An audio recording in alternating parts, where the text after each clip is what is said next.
Derek Murphy, I'm very happy to have you here on video call because you are, I don't even know how to introduce you. You're an author, were a cover designer, you're a book marketing guru, and you're so much more. How do you introduce yourself?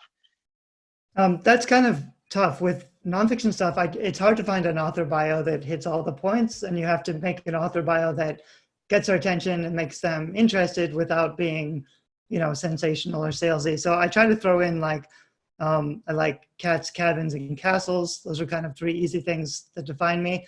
When I start talking about, the problem is, I have done all the different things and authors need help with all the different things. So when I start talking about like, here's the 105 things you need to do to publish successfully, they tune out really fast. I'm more known for like a cover designer guy. And unfortunately, authors don't really value cover design enough, even though it's one of the most important things. They still see cover design as like a little piece of their publishing. Like he's the designer guy, but he's not the big picture launch guy or marketing guy or whatever. And unfortunately, and that's like what makes you, that's what makes you so interesting, because you're really good at those elements, but you're also good at the bigger picture. But before we go into that, the danger of being good at everything is that people don't take you seriously for anything. Like when I say, for example, people hire me for marketing and I say, here's a, good nonfiction cover I made in 10 minutes. You can use it for free. A lot of people will be like, oh no, I have a designer, I have my own ideas. So they won't value some of the work that I do for them because they think like maybe they're hiring me for broad picture stuff and they think they can do better with designers or the little pieces. Maybe you shouldn't say I designed this cover in 10 minutes. Just say I've worked on it for 2 days and this is this is the cover. This is the one. Yeah, that's but before we go into that, can I go back to the three things you said that define you: cats, cabins, and castles? Uh-huh.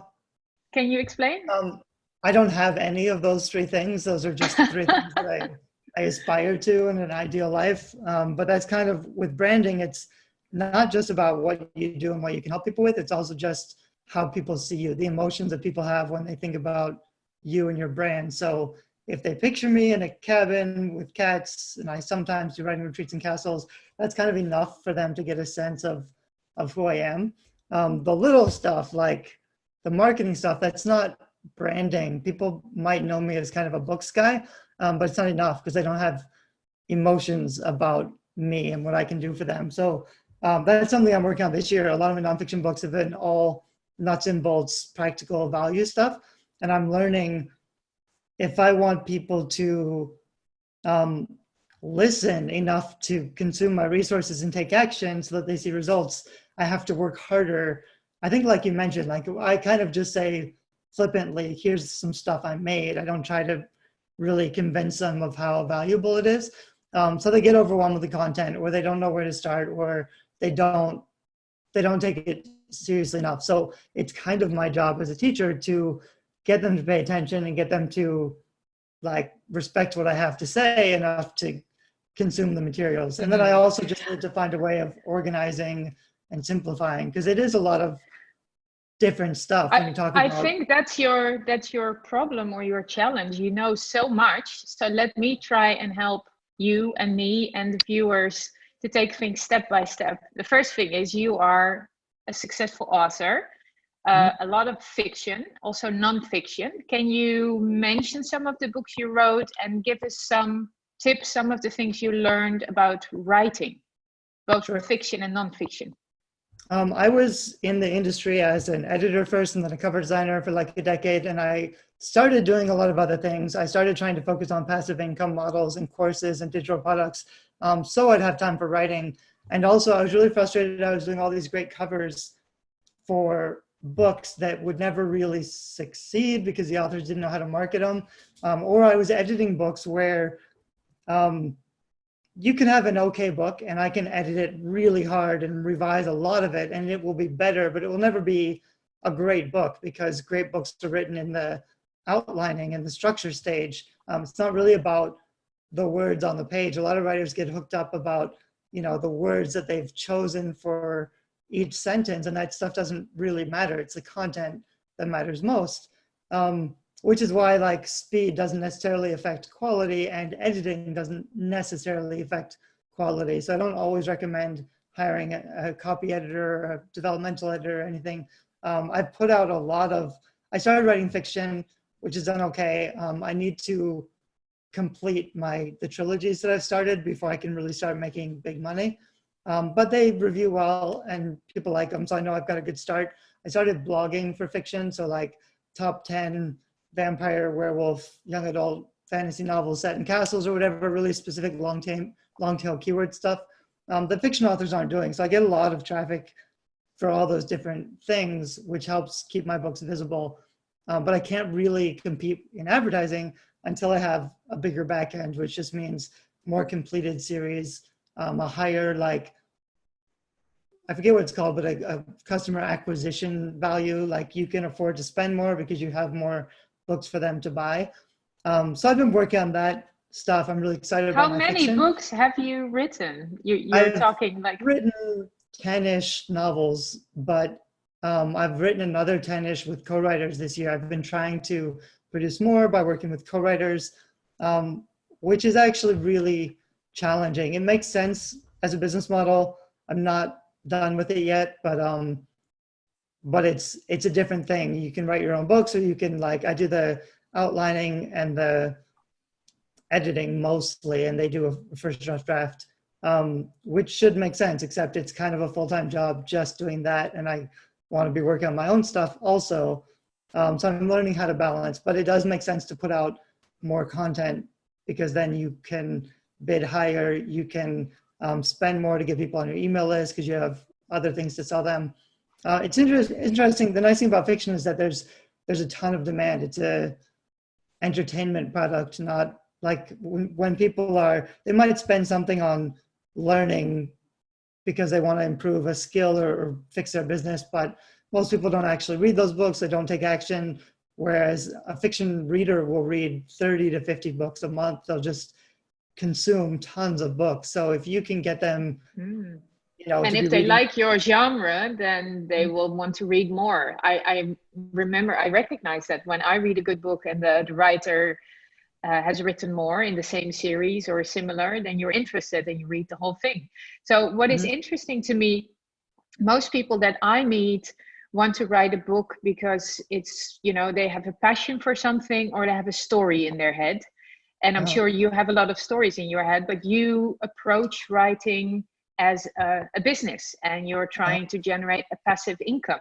And I think for many people that sounds like a dream, because being a writer is already a dream and having a passive income is a dream. But if you can achieve one by doing the other, then it's like a wet dream almost. Right. And I always tell people it's yeah, I know. I'm not you said supposed to say that. People write for passion or story. I think that's true. They have a story they want to tell, or they have a passion. I think that's the problem most authors have, is they approach writing books for themselves. This is something I talk a lot about in my resources, and I've called people selfish or conceited for writing books for themselves, because I'm really trying to shock them out of that habit. There's a lot of other books about being creative or being passionate, which teach you not to focus on the market or the audience or the perception. Don't write to market, because then you're not creating art, you're just creating a commodity. A lot of authors still think that, and they're taught to believe that, and it's hard to teach them something new, because that's kind of their whole identity about the creative process. It's not easy for them to shift their minds. But at the same time, they like the idea of the money, but they won't put it first.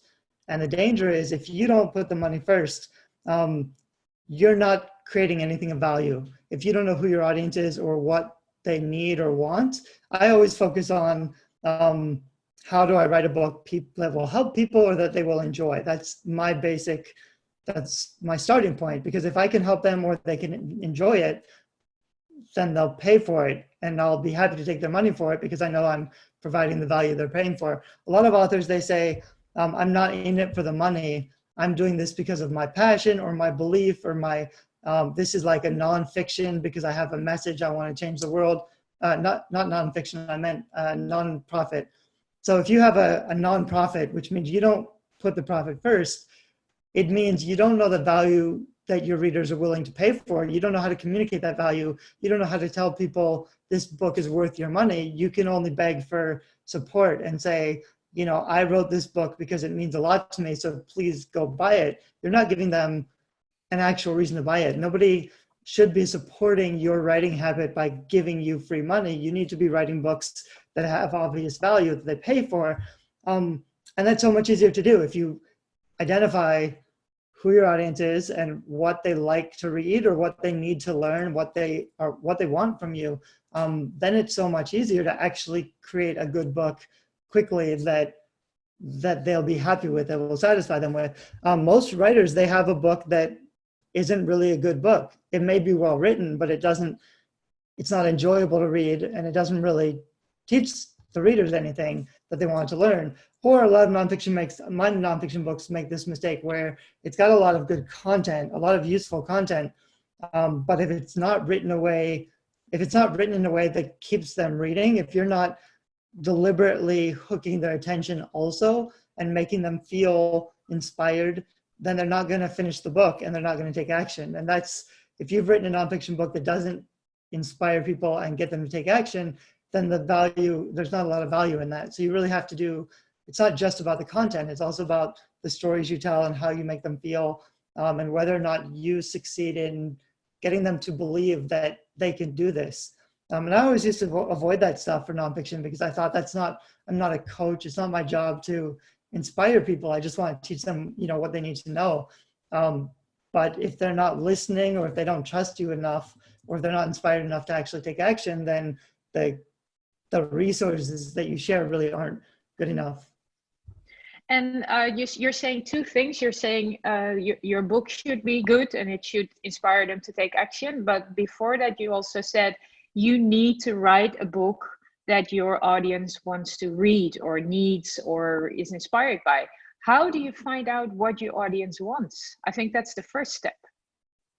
It's not actually hard to do research. I usually go, I will always, you want it to be a balance between what you're passionate about. I know people say this, and I've actually said in the past, you don't want to compromise your passion with the profit, because then all you're doing is writing half for you and half for your readers. You're not really satisfying anybody. But I also think it is possible to write 100% for readers and also write a great story that you enjoy writing. It doesn't have to be a choice between those two. So it's great if you can find a balance. But you can go on Amazon and look at, you know, what else is selling, what has a lot of reviews, what's ranking really high on Amazon. And then I go through and hopefully I'll read some of those books so I kind of know what's out there.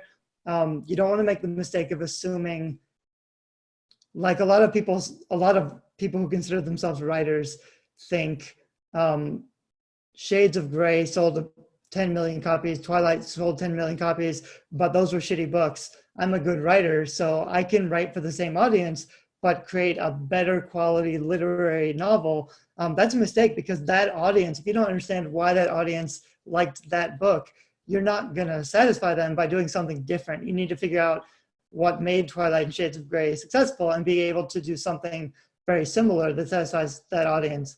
But I also like to read the reviews on Amazon so that you know what did people like and what they didn't like. You know, I wish this book had more of this. This book, I expected these things, but I didn't get it. That's great research. And then I also think Quora is really good. Quora is just a website for asking questions. A lot of people will use it instead of Google. They'll just go on Quora and ask stuff. So especially for nonfiction, seeing what people ask, what answers that you get. Also probably in Reddit boards when people ask questions and there's a good discussion going. It's a good way to kind of get a sense of what are people's problems, what are their likes and dislikes. So that helps. That's a way to start. I'll also look at stuff like what's in the media, like what's out on Netflix right now, what are the big video games that people are playing. You know, those are possibly redefining genres, or at least keeping them point of mind. So there's a lot of stuff like with video games right now. There's a big new release. We were talking earlier about an author who's not sure whether she should publish now because of COVID-19, and about how she doesn't want to do the online stuff She wants to do the physical bookstore, book signing stuff, which actually isn't great marketing anyway. And there's no reason to postpone a book launch to do a physical event when people are at home buying everything right now because they're bored out of their minds. And, you know, this is a good time to publish stuff or digital content as long as you can find a way of getting in front of people. It's a little weird right now, like to do heavy advertising or to be promoting something because, you know, it just gets a little bit weird, but I don't think you should postpone a launch. But I was going to say there's a video game that was supposed to come out and didn't because they're afraid that their online sales will cannibalize their physical CDs, like in store. People go to buy the collector's item set of the video game. And so they don't want to launch if they're not going to have that distribution network. Right now, the factories aren't making the CDs, so they can't do both sides. I think most people watching don't have the problem of cannibalizing existing content because they're first time or second time authors. So, but it's interesting to also look in your research at Netflix and video games, and that's maybe especially for fiction, or do you think it's also for nonfiction? Especially for fiction, but for nonfiction, like being relevant, like if you know the Tiger King Netflix series, it's brand new and it's really kind of crazy weird. So people are talking about it, there are memes about it. If you haven't seen it yet, you've probably seen memes on Facebook about it. So you can't necessarily and it's a little bit risky to try to tap into something like that, but it could also work really well if you had a really good meme. And the problem with memes is you can get 1 million views or shares for a meme that doesn't actually sell any books. But if you can think of a clever way to get some of those views and shift into, you know, even like using it in your newsletter, like I'm at home quarantining and binging the Tiger King. And so I decided to launch this book. Like, I know I can't do a book launch, but I've made it available. I'm looking for beta readers, or anyway, there's still ways that you can use stuff that's in the public brain space right now to make yourself relevant. That's something that I've learned in free publicity. Like, I learned to generate a lot of free publicity before the digital age. And you should always use a hook, something that's happening in the media, in society, to get the same content out there again with a different perspective. And a lot of people talk about advertising right now, Amazon advertising, Facebook advertising, Google advertising. And I'm sure, you know, that you can get a lot of traffic. But I think if you don't practice with free publicity, you will never learn what topics will land well and how to hook them to something. So can you give us some tips for how to hook your topic, whether it's fiction or nonfiction, to things that are happening right now? For nonfiction, I always focus on good quality content. Although, like I mentioned earlier, I'm revising a lot of my nonfiction books to include all the stories because that's also really important to get them to pay attention and for the branding. So it's kind of a balance of, like, I don't use social media so much for what do you call it, trend newsjacking or trying to steal the traffic from the trends. I'm kind of quiet on social media, and the advantage of advertising is just that it's direct. So I'm also pretty good at getting a lot of views and visibility, but I've kind of stopped because it doesn't earn any money. It might give you more like brand awareness. It might make people feel good about stuff. But if your business isn't making money, you can't invest in your business. And also, if you can't get advertising to work, it means your product isn't strong enough. Your main offer isn't converting the right people. So the value of advertising is you can really quickly figure out, and you, like you said, you can test different hooks, which is really important for both fiction and nonfiction. Like your one sentence, you know, with fiction, it's hard because you have to wrap up everything about the core conflict of your novel in like one sentence and communicate like the genre and the main conflict and make it sound interesting enough.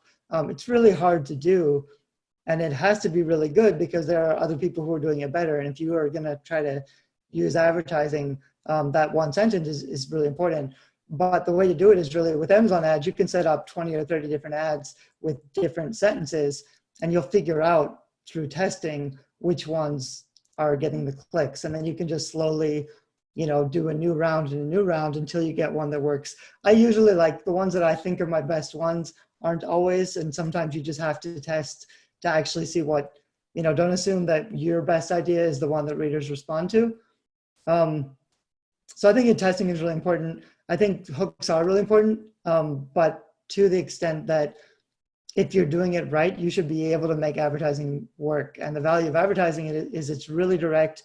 You're targeting the right people. You're getting them into the right funnel, and then you can move them down that ladder towards a sale deliberately. And if you've got that set up right, you can just be spending money on ads, and your system, your business, your income will all be growing without you needing to be out there every day thinking like, what can I post on social media today that'll get me some book sales? I think that's probably the wrong approach, because then everything you do is a little bit spammy. Like even if it's a gray area, most people can see through what you're doing and that you're posting content just to try to get a sale back.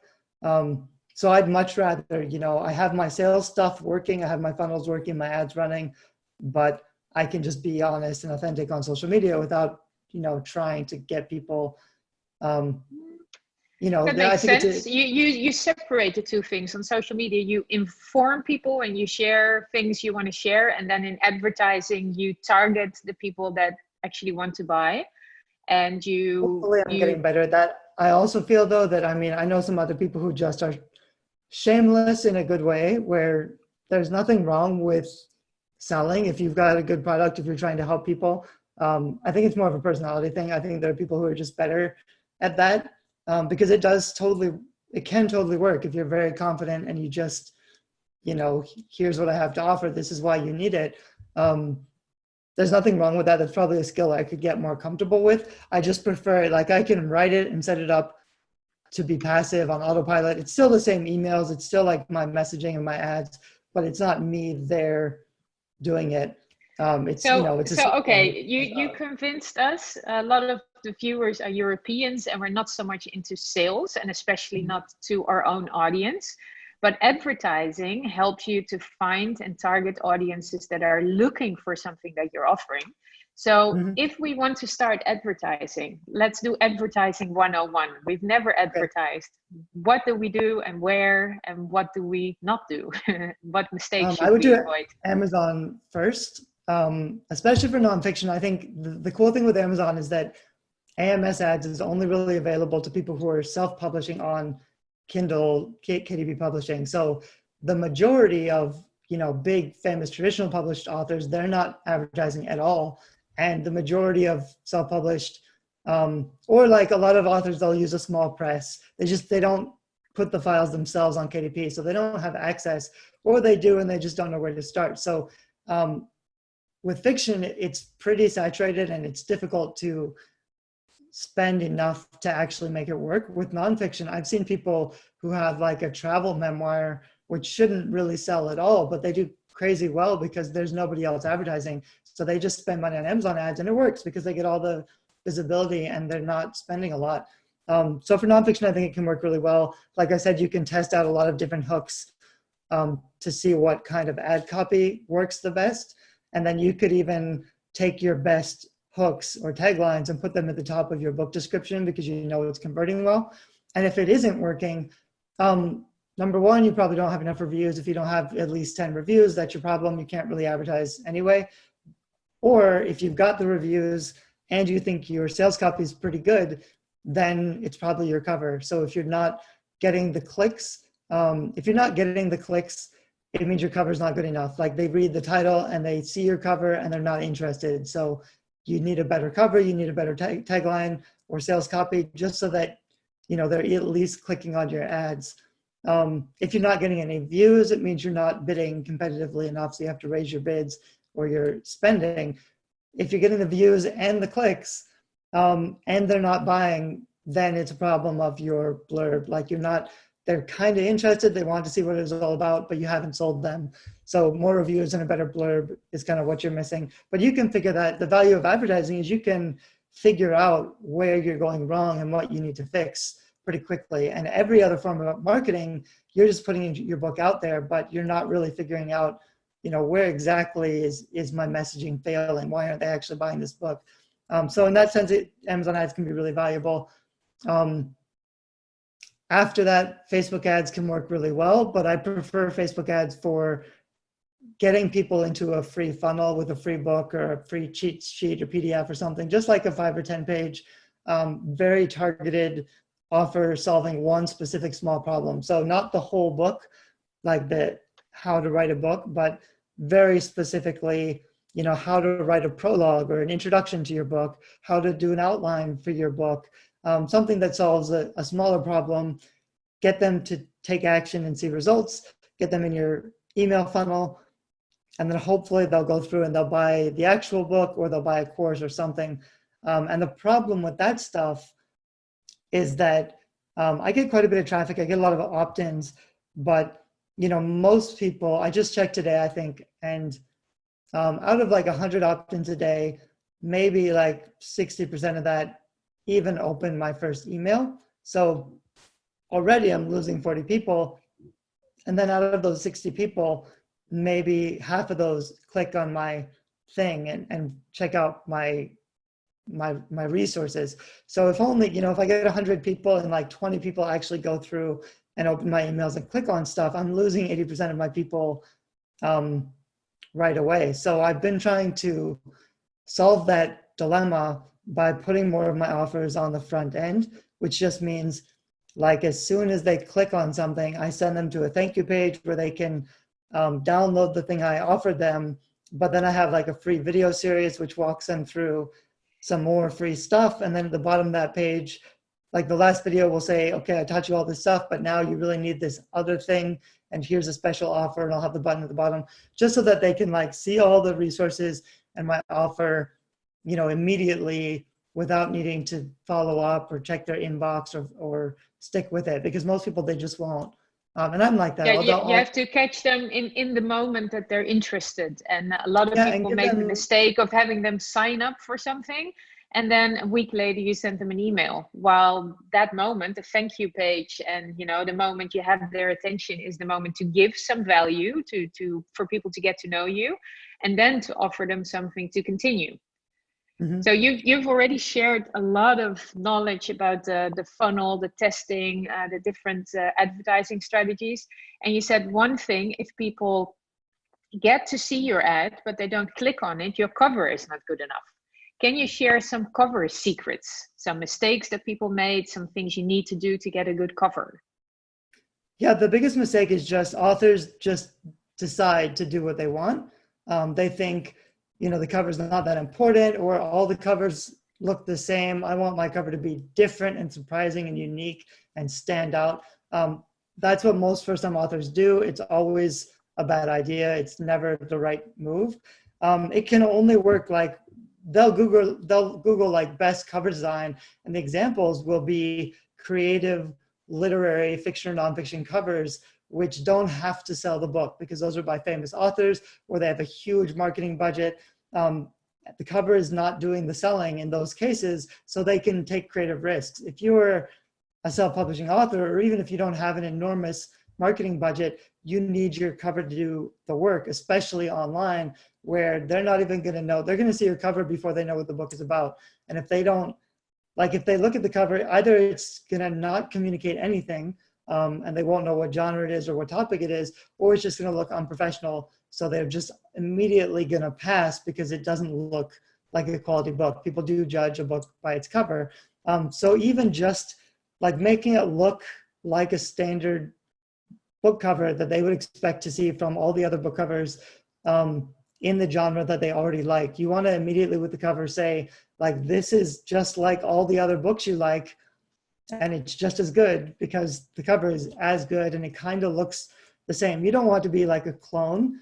On the other hand, it is true that, the majority of, for example, there's almost a color coding. If you go into like financial books, there'll be navy blue or purple. If you're doing spirituality books, they'll be like pink or light blue. If you're doing money financial books, they'll be green. Creativity books will be orange. Because, a long time ago, however, it was decided that certain colors make us feel a certain way. So you can choose the emotions you're broadcasting or even the subject matter based on the colors. And this isn't always true. Of course, this might be true like 30% or 50%, but that's still pretty significant. If 30% of a genre, uses the same color, it's not really, it's not a, what do you call it? It's not a mystery. It's not like I can just use whatever color I want because that's the color I like the best. You should be making smart cover design choices that communicate, the fonts you choose, communicate the genre, the color communicates the emotion. For fiction, almost all the time, the only thing you should be using for commercial fiction is one background that communicates the setting and one character that communicates the genre.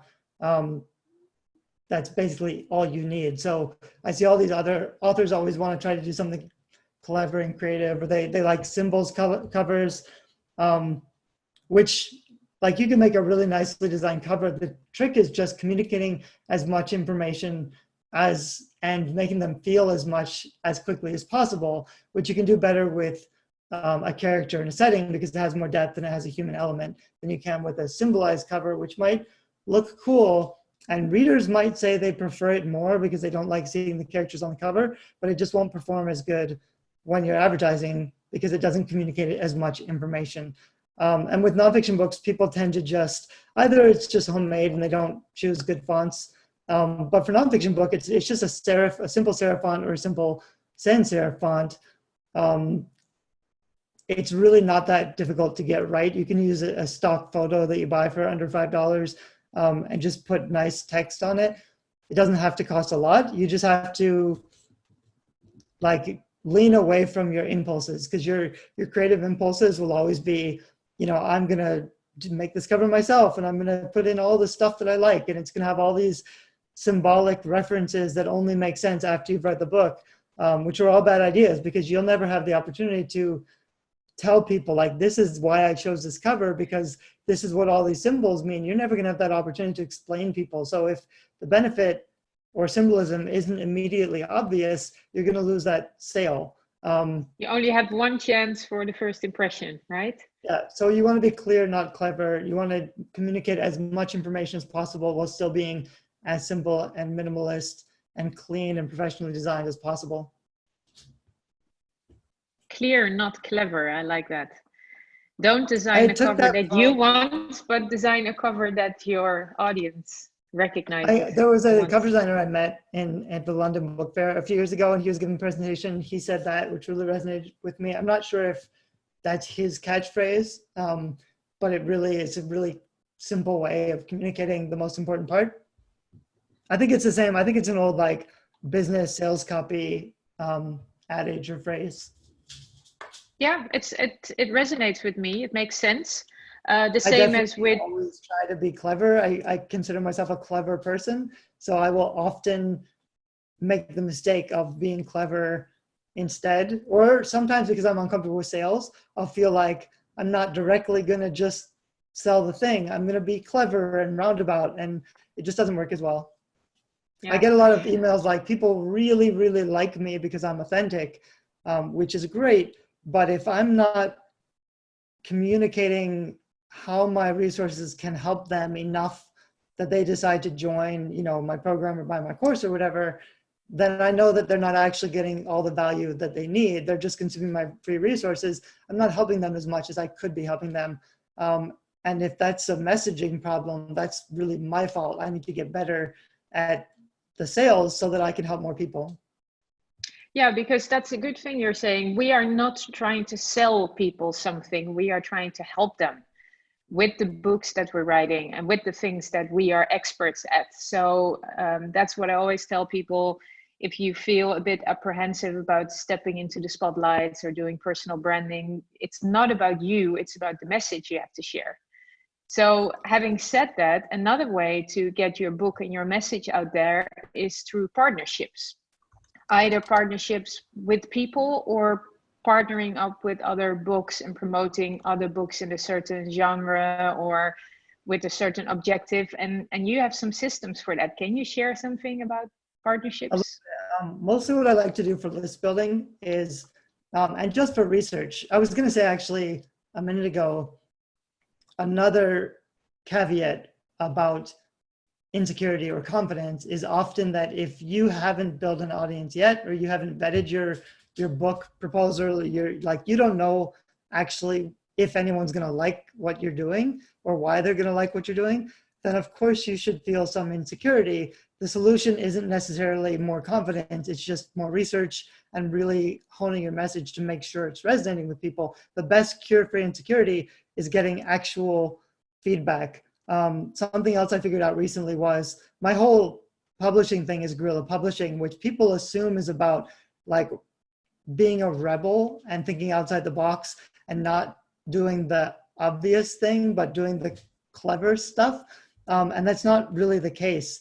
Actually, I think, for example, it takes more courage to write to market than it does to be creative and write for yourself, because everybody else is told to be creative and write for yourself and not worry about the market. So that feels like the risky, dangerous thing to do.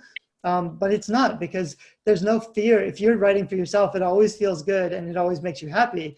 It's much scarier to put your messaging out to other people and get critical feedback, and they might not like it. And then you have to reassess, shit, nobody wants this book I'm writing. What can I actually write? That's a lot scarier for people and a lot harder for people to come to terms with. But it's more courageous. And I kind of want to lean into guerrilla publishing. Is there's a Slovakian philosopher called Zizek, I can't pronounce his name, but he says something about over-conformity, something about like when the whole system is fixed and there's no like real rebellion isn't actually rebellion, because your whole, like, you've been preconditioned to be who you are and to make those choices. The only true rebellion is complete conformity. Like you lean into the status quo or whatever. You do what's expected of you, but you just do it really, really hard. So for example, authors will like avoid tropes or cliches or the obvious stuff because they feel like it's been done before. But the solution is actually to just do it better. Like actually do like all the commercial stuff, right to market, just do it much better than everybody else. It does still work because your sales will always be in the hands of the readers. Do they want it? Are they willing to pay for it? That's going to make or break your business and your success as an author. Anyway, so that I want to kind of touch on that for the insecurity stuff. And then I got off track. Partnerships. With partnerships. So the way I will find out if I'm really hitting the right market is to do my research and find, the other books that are successful. What are other people saying?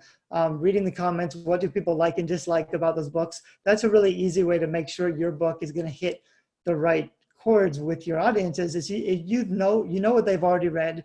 You know what's already out there. You've done your research.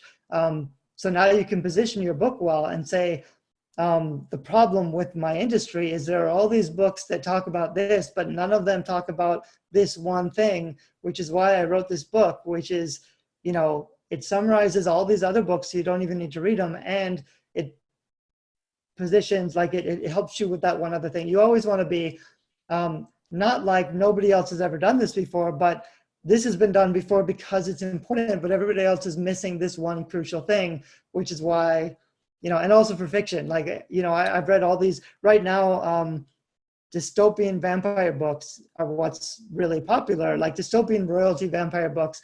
I thought it was a trend 3 or 4 years ago. I started mine.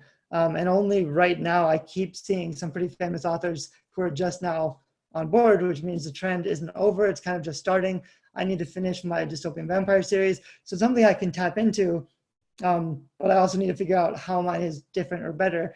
But the easy thing with partnerships is just to make a blog post with like, here are the best 10 young adult vampire dystopian royalty books. And I can list the other authors who have done those. Of course, all the covers look kind of the same. They're all really beautiful covers.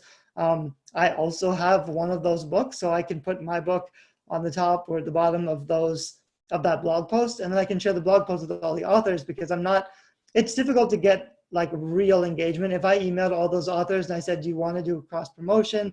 It's still a really good idea, but it takes work to do the outreach and do the organization, to ask for their time. If I just set up a blog post, I can just say, hey, I featured you on this blog post. They're probably going to share it. I It's an need to easier do a better way. Instead job. of waiting for the corporation, just do it, and then you will get some shares as well. You can also do that, which is great for traffic. And then also set up a giveaway where I'll say, I'm going to buy these 10 books and send them to a winner.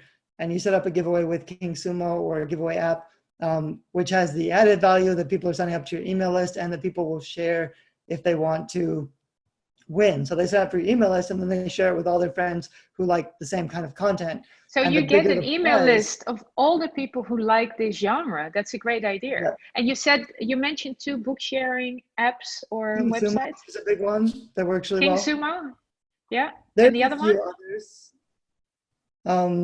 Rafflecopter, I think, is an older one. Yeah. But if you look for like giveaway apps, there are a few different ones. And you can and probably should. Like I feel more comfortable reaching out to an author, especially when I don't know. I'd say on Facebook, just letting you know I featured your book on my blog of the 10 best whatever books. That's pretty easy. They can probably see through it a little bit and see that, you're also doing indirect book marketing for your own book, but mostly they'll just share it, or at Be least they'll honored. just Yeah. be like, oh, Yeah. thanks, So it's kind of a good way of starting a relationship with another author. It's different if you say, I set up a giveaway, I'm going to give away one of your books. But even that, like I could post it on Twitter and say, I love this book so much, I decided to give away a copy and tag the author. And I would tweet like once a day, tagging a different author and featuring a different book. That way it's not too spammy, but I'm kind of getting on their radar and they might retweet it. It might go out to more people. I don't do all that anymore, but it really, there's no reason not to. So you kind of probably should. That way it's kind of an easy, later you could do a real, like on Insta-Freebie or BookFunnel, which are 2 sites that allow you to give away free books or ARC copies. They both have an option now to set up a joint promo where you can even just set up your own and say, I'm looking for nonfiction business books about writing books, and see who else is out there. And they will apply to join your giveaway. So it's a really easy way to it's not necessarily the cream of the crop. I would rather, if I was setting up a giveaway, just actually find the top selling books and biggest authors on Amazon and reach out to them directly, because I'm going to want the good books. On the other hand, it doesn't really hurt to set up a giveaway on those platforms as well and just kind of see how it goes. It's an easy list building thing. But that's the value of joint promos, is that you have more valuable content. For nonfiction, I would even do, you don't want to give away like Amazon cash, because then you'll get a bunch of spammers. If it's like a cash value or just like something they can sell, you'll get spammers. You really want something that only appeals to certain people. But for example, I could say, you can win these 10 books on writing books, and I'll give you a free book cover, or I'll edit your free first chapter, something that's a little more high value that also positions That's a great you as price, by the way. That's a it's a great pretty good price. And you'll get all It's kinds gonna of be more people than you do it. who want to write a book. Yeah. And then I could also build a list, and then I could also say, by the way, if you need help with your book cover or your editing, here's a link to my services or my website. So things like that. You want to be a little careful. I don't want to use I've seen this done too. I don't want to use a joint author promo to build a list to sell my services, because I just feel like that's a little more spammy. You see that a lot with webinars. No, not webinars. What are they called? The digital conferences, the online conferences. Someone will organize it. It's good value for everybody. I'll join it. I get myself in front of a lot of new people. So it's an easy thing to say yes to. I know that the person organizing it is building a really big email list, and then they're eventually going to sell their own services, which is fine. I've got nothing against it. Personally, that's not really where I want to be. I'd rather build good content, get organic traffic, get people into my funnels, and then lead them to a sale. I'd rather have my income coming from my efforts rather than leveraging other people's platforms. On the other hand, I've grown my platform very, very slowly, and it's smarter to do it the other way, where you can leverage other people's platforms to build a big audience really quickly. So I'm not necessarily, like, I don't want to say make the moral choice and don't do what's right for your business, because there's no value in making the moral choice. It just means you're not reaching as many people. You can still be a good person. You can still, set your brand up in a way so that it resonates with people and people don't think you're spammy, while also doing the smart business stuff. So it's something I personally need to, I understand this is more of a limitation of mine than, not warning people not to do it. No, but you tried a lot of things, and you have so much content and free stuff and good examples. What if people want to have a look at your guerrilla marketing, at your courses? Where should they have a look? Because you have so much content, and you're a great person to follow if you're into fiction writing, book promotion, passive income, like lots of topics. Where should we go? Creative Indie is my main brand. So it's Creative Indie, which is about how to be creatively independent. Basically making money with your creative pursuits, which is what I'm still trying to do. I don't update that blog as much, but it's kind of my hub. I actually post on YouTube more than anything else. That's where I'm kind of like, when I get an idea, it's easier for me to just talk about it than to like write a good blog post about it, because my YouTube videos are just very off the cuff. But it means I get most of my traffic probably comes from YouTube. And it's also where like my best updates are. I feel like the blog is more like where once I've processed things a little bit better, I'll maybe make a blog post about it. And then eventually, once I actually know what I'm doing, I'll organize it into a book or something like that. Okay, I'll make sure to post the links. And I think the guerrilla marketing book can be downloaded somewhere. Yeah, on Amazon. I'm actually rewriting it. Last year, I redid my email series to put all these stories. I'm taking all those out again and putting them into the book, because that's really where they should be. So nice. The idea is they will sign up and get the short email series, which leads them through a funnel or whatever, and then also download the book. And probably most people are going to read the book, even if they never open the email. So I want to make sure I have my best content in the book. Guerrilla Publishing is on Amazon. Book Marketing is Dead is free on Amazon. That's an earlier one. And then I have several other books about stuff.